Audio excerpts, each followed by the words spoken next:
На полі бою, де смуток і боль, загублені мари, все знищив огонь, стежки життя, що ведуть в нікуди, сонце не греє, а у серці огні, і понад усім палає надія, що наші роди не порадіють, що ми переможемо, і ворог помре, що стяг перемоги зазяє во тьмі. Сябры, гэта другая частка апавядання майго деда пра вайну і мінулыя часы. Пачне ён расказ з таго, як іх прыйшлі расстрэльваць. Ну вот, я помню ту картину, хоть малы тады был, где-то мне гады 4 было. Но вот теперь вспоминается, как будто я гляжу на эти события.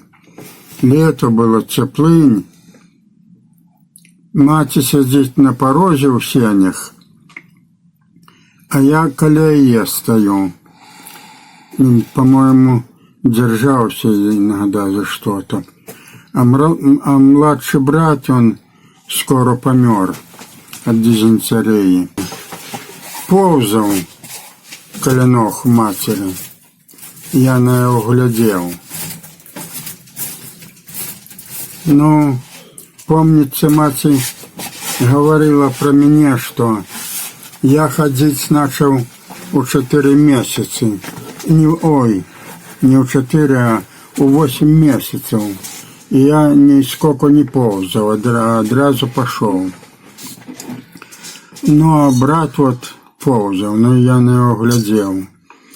Но если уже обо мне, так вспоминается, я малый любил глину есть чему-то.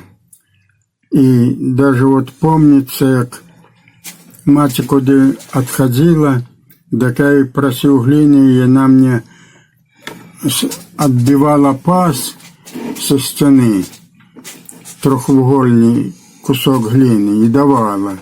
И вот я его со смаком ел. Это для меня было и мороженое, и бананы. И, до речи, малому мне можно было есть и сладкое, но я не любил. Ну, вот подходит к матери полицай один, и он с нашей улицы. И потом я с этого полицая братом у школу ходил. Говорит матери: тетка, мы вас пришли расстреливать за то, что хозяин шкуры вырабляет. Но что ж, матерь, робить? Хата на отшибе, на хуторе, вокруг поля. Лес через полкилометра, и опять же до леса болото, и снова же дети. Куда же с детьми? Ну, мать ей говорит: ну что ж, расстреливаете? Ну, а мать с 15-го года, ей там где-то около 30 год было, молодая еще. Но потом другие полицаи, не из нашей вёски, незнакомые. Да какой 30? 20 лет примерно? Нет, 28 где-то, вот так. Подходит и пытая: правда, что хозяин шкуры выделывает? Но мать говорит: правда? А где ж ты скажешь неправда, коли у сенях бочка, и там овечьи шкуры лежат, целая бочка. Киснут, да. Ну и далее мать говорит: а за что ж нам жить? Нам вам дед не дал ни грамма земли, даже у куры у трусовой клетки. Ну тоді гэты партизан шум поднял на батькового брата Вацика. Не партизан, а полицай. Полицай. Что ж ты, говорить, привел? Думаешь, добро буде, як ми твоего брата застрелим? Ну и начал его матом там, ну... Он его, короче, заложил. Этот Да, вот такий, брат, ну, вот такий на був, брата вот настучав. такий був у батьки брат. Ну, гэты брат видит, что не туды хата, убег у хату и через окно утек. Но полицай потом рассказывал матери, что их трое у бацькоў, один он у полиции, другой брат у партизанах. А про третьего брата говорит, я вот только не помню, кто забил. То ли партизаны забили, то ли полицаи. И укинули у раку, и вот труп подплыл к самой их хате. к хате, да. Киберов там остановился. Ну, в общем, этот полицай покричал, не стал расстреливать. А тогда ж это запросто і пошли вони. Ну, потім этого, не знаю, як, чим кончився жизнь этого полицая незнакомого, а вот это вот, который попередил матеру, что расстреливать. Советская власть судила, не знаю сколько он, но где-то на Донбассе в шахте он отбывал. И потом, ну, многие ж полицаи шли в полицию не добровольно, а их заставляли. Вот и этого у их у семьи было 8 детей. Ну и немцы приказали, а если не пойдет кто, так тоже постреляют. Да вот он и ходил. Да. Так, ну... Хороший человек. Неплохие, да. И я вот учился с его братом в школу ходили. И потом даже был такой случай, я уже в 5-м был, и он ехал в Новоградок до своей сестры, там она в Новоградку уже жила. В ноябре холодно было, дождь моросил. Ну и вот я от батьков тайно зим поехали. Ну какая езда? 25 километров. На попутных. Тогда ж автобусы не ходили, и дороги тут толковой не было. Но я в ту поездку купил себе хороший альбом для рисования, и он у меня был, покуль я школу не закончил. Вот такие справы. Вот такой случай был. Я-то не помню, мать рассказывала. Партизаны наступали на конях, на бункер, на немцев. Но там их отбили, а уже раницей полицаи и немец по следах идут. Ну и вот один полицай из нашей же вёски зашел в хату и у матери питає, партизаны заходили, ну по следам же видно. Да, говорит, заходили. Но он на матери там понес что-то, так мать, а что, их не пущу? Он достает гранату и вот, говорит, взорву хату. Ну, не знаю, или это его глупая шутка такая была, или страху он хотел наробить. Но в это время немец, офицер, убег в хату и ему в морду, и вытолкнул его с хаты, показывая на детей. Киндер, говорит, ну это дети по-немецку. Вот так. Вот, не знаю, из-за чего начался этот шум. Только знаю я, что мой батька, у своего батьки, у моего деда, был нелюбимым сыном. Хоть он и учился хорошо, и много что умел робить. И живописью занимался, и я еще вот его тетради, стопка была где-то каля 10 тетрадей, там его записи. Ён только 4 класса закончил, ну и всегда у тетрадях оценки там 5-4. Хорошо учился. И хорошо, да. И как они были у Первую мировую у беженцах, батьки были у Екатеринославе, это теперь Днепропетровск. Ну так вот, батька там дружил с сыном одного скульптора. И той, як уже назад ехали, прощався з батьком і говорить: учись, Женька, ну ти ж способный, талант не потеряй. Даже вот фотография того есть и надпись на память другу Жени от Кости. Но где, чем кончилась судьба Кости, я не знаю. А у батьки то кепская была тогда жизнь. Якая там учеба. Голод был сильный. Ну, крапивой жили. Ну, так вот, все равно чего-то не взлюбил дед батьку. И был случай, что уже ж взрослые люди, мы были дети у батьки. Дед за батьком с топором вокруг хлева бегал, кричал: «Забью». Но батька в лучшего момента хлев и там закрылся.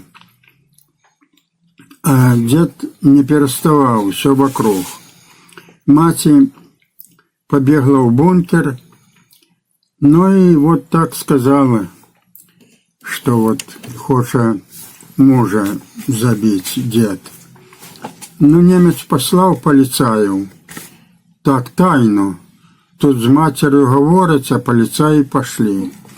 Ну, дед и про их бегал, я не застали его с топором.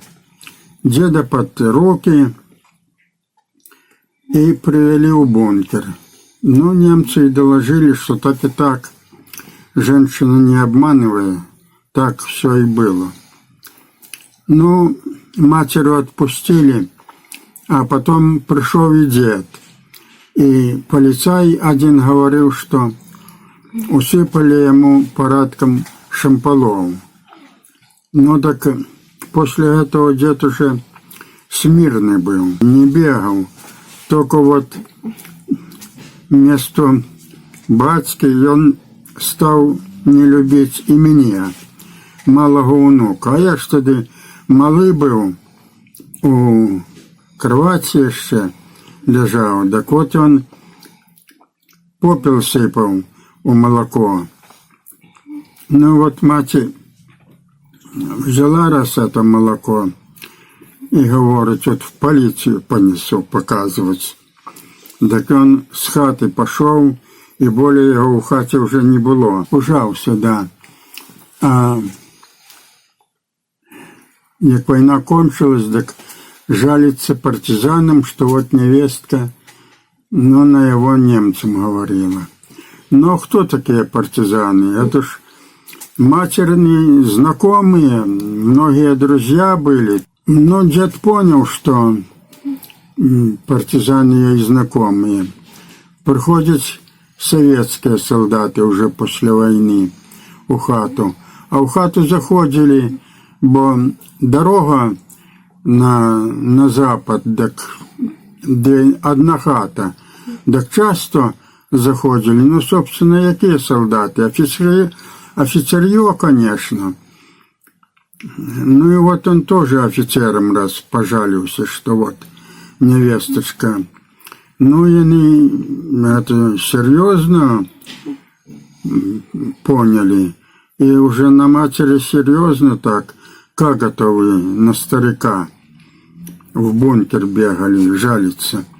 Ну, мать ей говорит, что, а что было робить? Он с топором за мужем хотел убить. Надо было как-то спасать. Ну, так ему солдаты эти офицеры и говорят: ты, старик, легко отделался. В наше время тебе бы в Сибирь было определено и на долгий срок. Но более дед про это не говорил. Ну вот еще вот про деда я хочу сказать.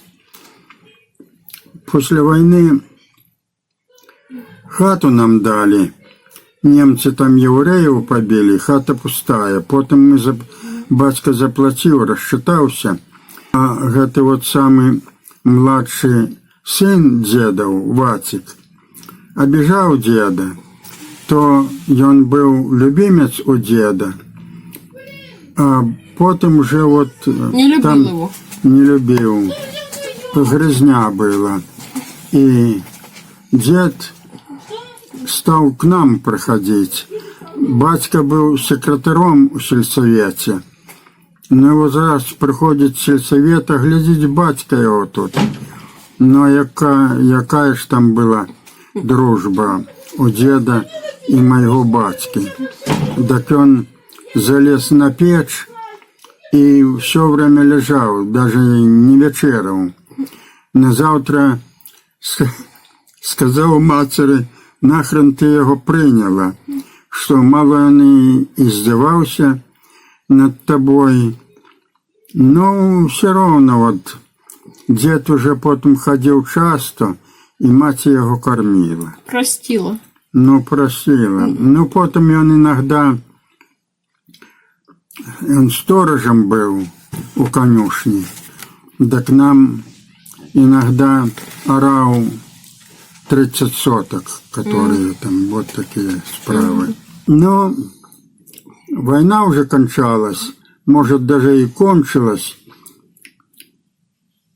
К деду приходил сосед. Фамилия его Станько. Ну, вёсцы, там каждого минушка, и его звали Москаль. Ну и вот сидят они, это дед, и это Москаль. И вот Москаль говорит деду, что вот Гитлер был, мучил, теперь Сталин будет нас мучить. А я рядом проходил. И вот чув это высказывание соседа. Ну, а через некоторое время к нам зашли два офицера. Воды вроде попить или чего там, ну, в общем, зашли. И вот один говорит: ну как вот, дедушка, война закончилась, осталось только Гитлера повесить. Ну, я тут и добавил, а еще ж Сталина. И я в это время увидел, это дело у зале было, а дед на кухне, як через двері мелькнув дед. І я почув, як він сполохався, и палец до рота приложил. Но я понял, что не то ляпнул. Стал молчать. Но я потом у матери питав, а то вже як взрослий, а чим это далі кончилось. Ну, так мать говорить, ну, один офицер пристав: откуль ты, мальчик, знаешь Сталина? Кто таки Сталин? Кто говорил? Так мать говорит, ты плакать начал. Так другие офицеры говорят, что ты к мальчонке пристал? Откуль он что знает? Вот так и кончилось. Ну, в общем, люди, видно, нормальные были, эти офицеры, потому что если б хороший был особист, так допытались бы. Ну и вряд ли бы мне с батьками пришлось обжить. То было, все время говорила, ночью партизаны приходят грабить, а днем полицаи. Ну, страшно было, не дай бог. Батька А немцев положительно, эсэсовцев не любил. Прямо и говорил, что бандиты эсэсовцы. А так вот, ну, уважал, что честные. Вот говорит, Немцев обычно. немцы, да. Вот, насобирая яйков и неси в бункер обменять на сигареты или соль там, ну и договор. Говорить же не умели ни батька, ни немцы по-нашему. Показывает там по пальцах сколько сигарет. Немец первый спросит, возьми шапку с яйцами. И понес, а их же много там.